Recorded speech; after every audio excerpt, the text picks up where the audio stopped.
Good morning. Thank you for being here today. My name is Stephen McCraw, Director of Texas Department of Public Safety. On Tuesday, the District Attorney for the 38th Judicial District, Christina Mitchell, requested that the Texas Rangers, under the Department of Public Safety, assume lead responsibility of this horrific murder of 19 innocent child and 2 adults. Our goal today is to provide the parents, the community of Uvalde, the public, as much information as we can on where we are on the investigation. We're here to report the facts as we know them now, not to defend what was done or to criticize what was done or the actions taken. I'll begin first and foremost with the timeline as we know it. The second timeline I'll discuss is the 911 timeline. Then we'll talk about the relevant social or digital media footprint of the subject. And we'll also have plenty of time for questions at that point.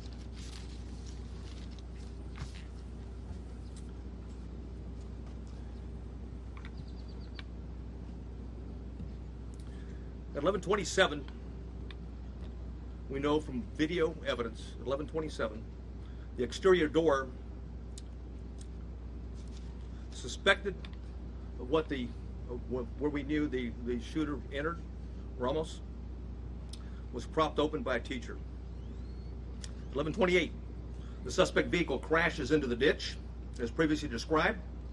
The teacher runs to the room 132 to retrieve a phone, and that same teacher walks back to the exit door, and door remains propped open. There were 2 males, as reported by Regional Director Escalon yesterday. There were 2 males at a funeral home that when they heard the crash, they went to the crash scene. When they arrived at the crash scene, before they got there, they saw a man with a gun exit the passenger side with a backpack, and they immediately began running. Ramos began shooting at him. Did not hit him.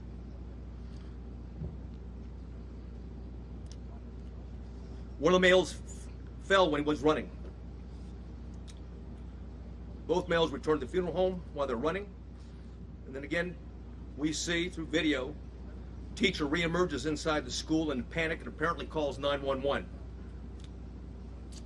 911 call at 11:30. There was a crash, man with a gun. 11:31, the suspect reaches last row of vehicles in the school parking lot. 11:31, the suspect shooting began at the school while patrol vehicles got to the funeral home. I'll point out where it is.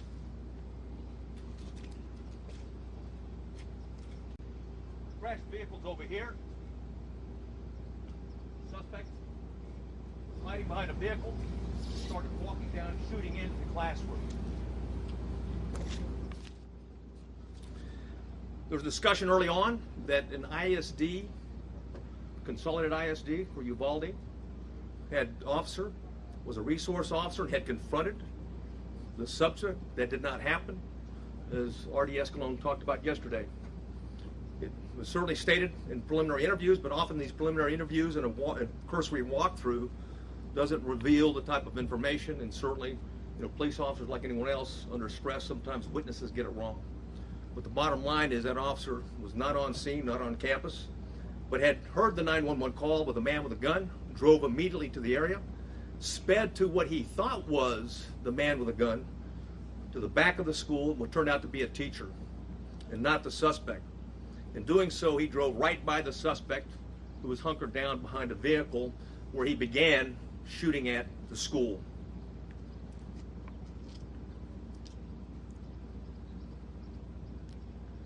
At 11:31, the suspect shooting in between the vehicle is when it began, while patrol vehicle gets to the funeral home. Multiple shots are fired outside the school at 11:31. Patrol car accelerates into the parking lot, drives by the shooter. That's exactly what I was talking about. That was the ISD officer at that time. He passes and then leaves the camera view. There's multiple shots fired at the school at 11:32, at 11:32:27, 11:32:36. At 11:33 is when the suspect entered the school at the door that I'm pointing to now. At 11:33, the suspect begins shooting into room 111 or 112. it's not possible to determine from the video angle that we have at this point in time. We do know this, that he shot more than 100 rounds based on the audio evidence at that time, at least 100 rounds. He entered at 11:33, or 11:33, he started shooting in the classrooms, 111 and 112. And 11:35, 3 police officers entered the same door as the suspect entered. All 3 of those police officers worked for the Uvalde Police Department. They were later followed by another 4, a team of Uvalde police officers, 3, and also a county deputy sheriff. So a total of 7 officers were on the scene. The 3 initial police officers that arrived went directly to the door, and 2 received grazing wounds at that time from the suspect while the door was closed.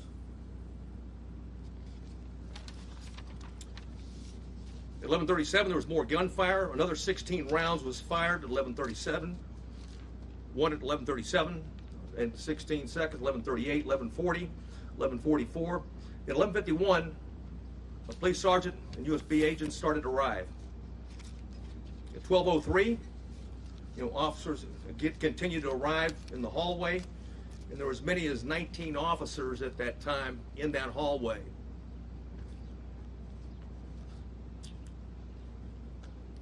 At 12:15, we know that BORTAC members arrive. Not the entire BORTAC, but members of BORTAC, along with Shields. At 12:21, the suspect fired again, was believed to be at the door.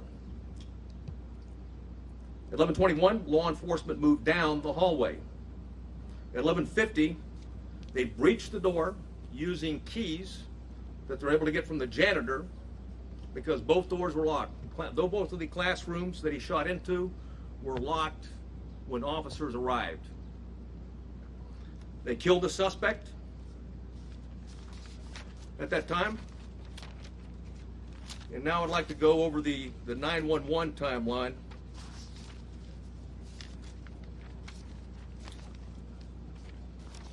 So I warn you, is not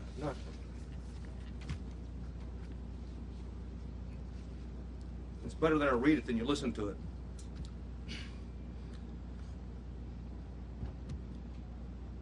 The caller identified, I'll not say her name, but she was in room 112, called 911 at 12:03. The duration of the call was 1 minute and 23 seconds. She identified herself and whispered she's in room 112. At 12:10, she called back in room 12, advised her multiple dead. 12:13, again she called on the phone. Again at 12:16, she called back and said there was 8 to 9 students alive. At 12:19, the 911 call was made, and another person in room 111 called. I will not say her name. She hung up when another student told her to hang up. At 12:21, you could hear over the 911 call that 3 shots were fired. At 12:36, 911 call, it lasted for 21 seconds. The initial caller called back, student, child, called back, and was told to stay on the line and be very quiet. She told 911 that he shot the door. At approximately 12:43 and 12:47, she asked 911 to please send the police now.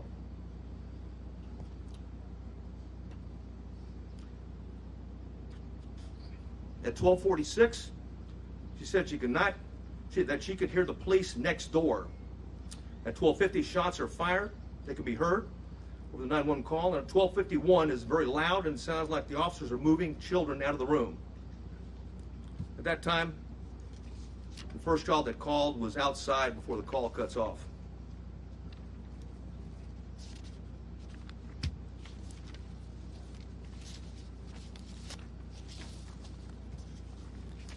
Additional information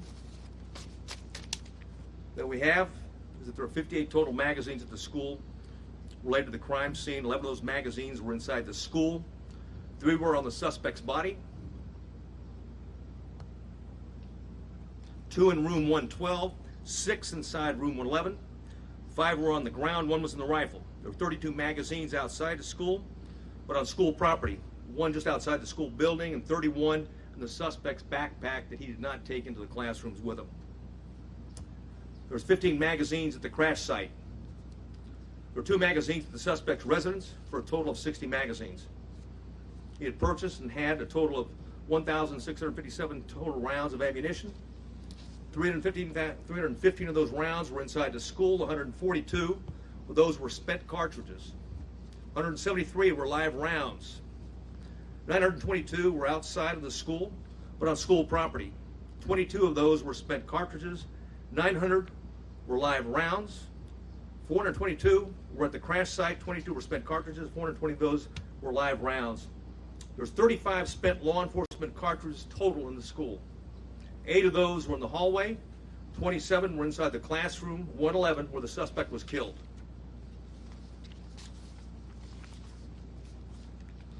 I mentioned that we're going to go over quickly a digital timeline. One of the things we talked about early, and I want to correct something that was said early on in the investigation, is that he posted, on Facebook publicly that he was going to kill that he was going to shoot his grandmother, and secondly after that he he had shot her, and then third that he was going to go shoot up a school. That did not happen. It was actually on a message. It was a Facebook application, messenger application to somebody else that he had a conversation.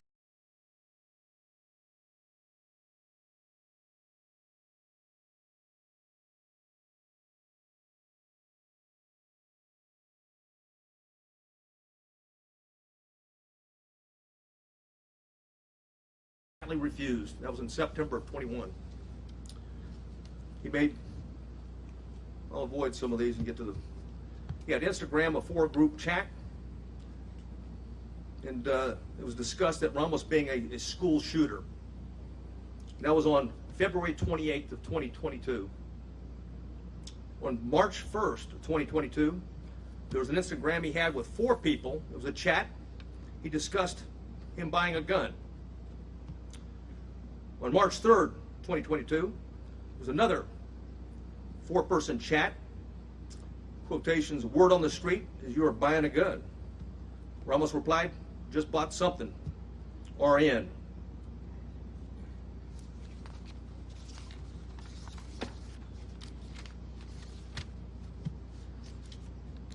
On March 14th, and there was an Instagram posting by the subject, in quotations, 10 more days.